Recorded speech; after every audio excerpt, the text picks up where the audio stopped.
Никола, отново сме в ефир в пореден кратък епизод на нашия подкаст на Витош Арт, посветен на геотермия.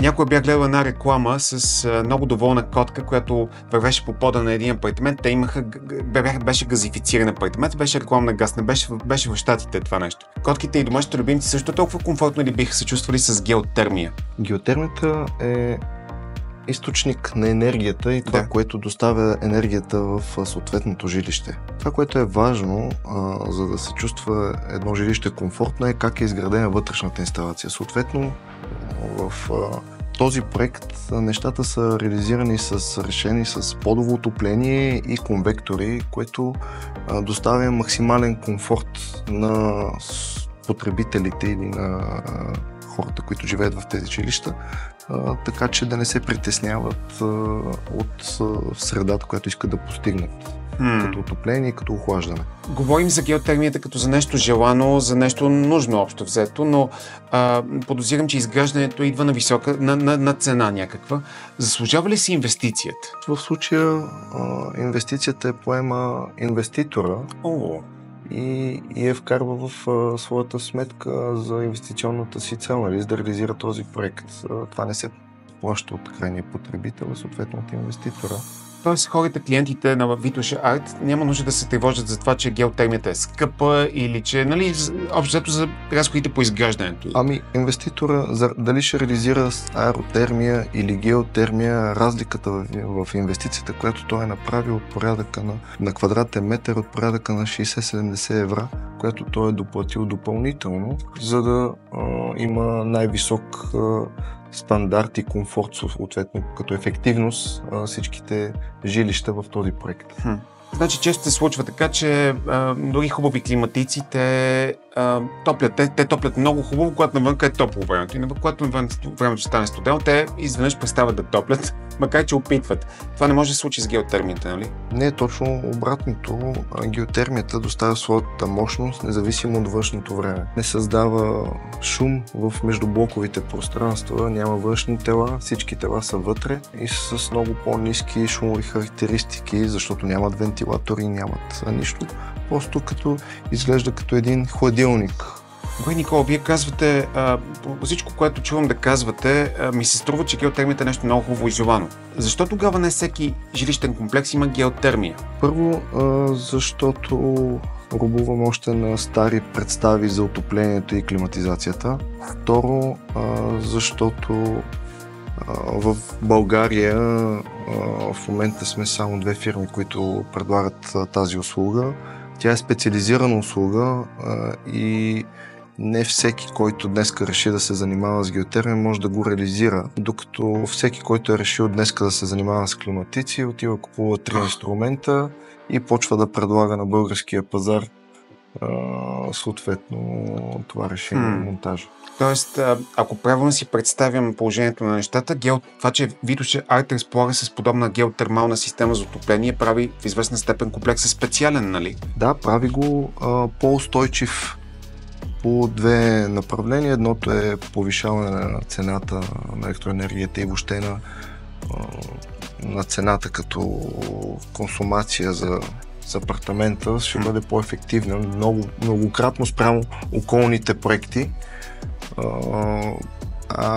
Като комфорт и ефективност е максималното, което може да се иска в настоящия момент. Да, като решение въобще. Тук съм записал няколко въпроса на потребители от интернет, които според мен или са живяли, или все още живеят в жилище с тец на висок етаж. Когато хора с тец на висок етаж пуснат кранчето на топлата вода, те трябва да изчакат доста време да стигнат топлата вода до техния етаж. И резонно се безпокоят някои хора на по-високите етажи на Витош Арт. Дали биха имали същия достъп до въпросната геотермална енергия, или пък те ще бъдат в някакъв дефицит и в смисъл, че, как се нарича, в недостатък? Ами не. Първо, само да обясня, тук системата е децентрализирана. Това означава, че всеки един апартамент си има собствена термопомпа, която има вътре в нея си има хидромодул, която си доставя необходимото количество геотермална енергия, без да се съобразява с другите потребители, дали си на първи или на последния етаж. Самата термопомпа има достатъчно мощност в циркулационните помпи, така че да преодолее хидравличните загуби. Ето един въпрос, който ми хрумна току-що. Тези помпи ми звучат като големи, такива солидни машини, като двигателите на асансьорите и общо взето там, където са двигателите на асансьорите, обикновено е доста шумно. Да кажем, те са на последния етаж и хората на последния етаж чуват асансьора, който се движи напред и назад. Хората, които са на по-ниските етажи, близо до термопомпите, ще бъдат ли смущавани от шума на тези устройства? Термопомпите са монтирани в жилищата. В специално за предназначение за това помещение, мокри помещения, просто ще бъдат до пералните, до сушилните, ще бъдат като един електроуред. Тоест не е като двигател на огромен асансьор, който нещо задвижва. Не. Добре.